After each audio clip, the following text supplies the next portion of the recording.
প্রিয় শিক্ষার্থীরা, আশা করি তোমরা খুব ভালোভাবে লেখাপড়া চালিয়ে যাচ্ছ। আজও আমি স্থানাঙ্ক জ্যামিতি থেকে একটি গুরুত্বপূর্ণ টপিকস নিয়ে আসলাম। এই টপিকসের উপর ভিত্তি করে তোমাদের পরীক্ষায় প্রশ্ন আসে। তো আসো আমরা কথা না বাড়িয়ে আমরা ক্লাসে চলে যাই। আজকের টপিকসটা হচ্ছে দুটি বিন্দু দেওয়া থাকবে, আমাদের সমীকরণ নির্ণয় করতে হবে। দুটি বিন্দু দেওয়া থাকলে আমাদের সমীকরণ নির্ণয় করতে গেলে আমরা দুটি ধাপে অঙ্কটি করব। প্রথম ধাপে আমাদের বিন্দু দুইটি নিয়ে ঢাল বের করব। পরে প্রথম যে বিন্দুটা ওই বিন্দুটা নিব এবং ঢালটাকে কাজে লাগিয়ে আমরা আমাদের সেই কাঙ্ক্ষিত সমীকরণ নির্ণয় করব। কথা না বাড়িয়ে এসো আমরা হাতে কলমে শিখি যে কিভাবে আমাদের দুটি বিন্দু দেওয়া থাকলে আমরা সমীকরণ নির্ণয় করব। তাহলে প্রথমে আমরা দুটি বিন্দু এ 4,3 ও বি 7,9 দুটি বিন্দু নিয়েছি।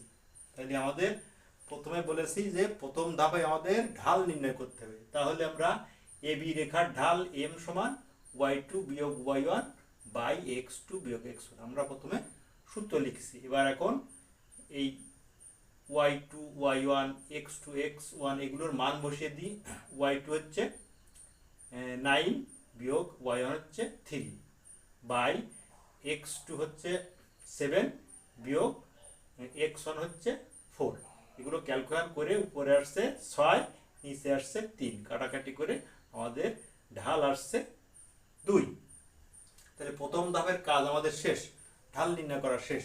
এখন আমরা এই ঢাল নিব এবং প্রথম বিন্দুটা এটা নিয়ে আমরা সমীকরণ নির্ণয় করব। আমাদের এই লেখাটা এরকম হবে, তোমরা এই লাইনটা একটু মুখস্থ করে রাখবে যে আমরা এই সমীকরণ নির্ণয় করতে গেলে এই প্রথম বিন্দু এবং এই ঢাল এইটাকে আমরা নিয়ে সমীকরণ নির্ণয় করব।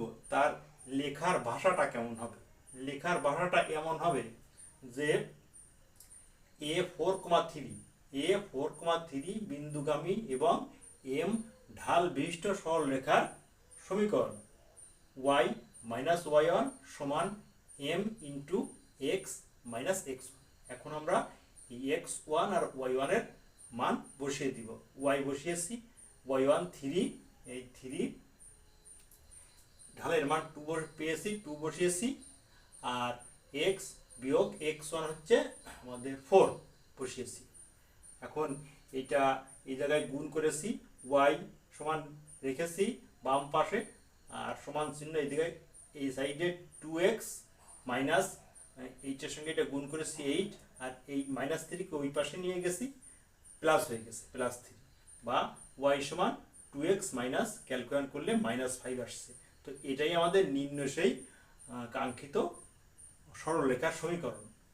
তো আশা করি প্রিয় শিক্ষার্থীরা তোমরা খুব সহজে এটা বুঝতে পেরেছো এবং এইভাবে তোমরা এই বাড়িতে কিছু কাজ দিয়েছি, কাজগুলো তোমরা করবে, বিন্দুগুলো নিয়ে সমীকরণ নির্ণয় করবে। ক খ দুটি করে বিন্দু দিয়ে আসা সমীকরণ নির্ণয় করবে। কিন্তু প্রিয় শিক্ষার্থীরা দেখো গ আর ঘতে কি দেওয়া আছে? একটি করে বিন্দু দেওয়া আছে, একটি ঢাল দেওয়া আছে, একটি বিন্দু একটি ঢাল। তাহলে আমাদের কাজটা অনেকটা এগিয়ে দিয়েছে প্রশ্নে। তার মানে কি আমাদের ঢালটা বের করে দেওয়া হয়ে গেছে জায়গায়। আমাদের এই ঢালটা অর্থাৎ সমীকরণ নির্ণয় করতে গেলে আমাদের প্রথম অংশটা, প্রথম ধাপ ঢাল নির্ণয় করা, এইটা লাগতেছে না। তোমরা তখন কি করবে?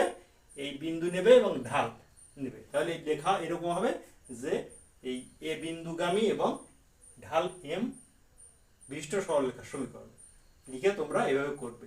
তাহলে আমাদের দ্বিতীয় ধাপটা শুধু করলে এই দুটো গ আর ঘ অপশনের ক্ষেত্রে শুধু আমাদের এই অপশনটুকু করলেই হয়ে যাচ্ছে, আমাদের ঢাল যেহেতু বের করে দেওয়া আছে। তো আশা করি তোমরা এই অঙ্কগুলো সব করতে পারবে। তো সবাইকে অনেক ধন্যবাদ।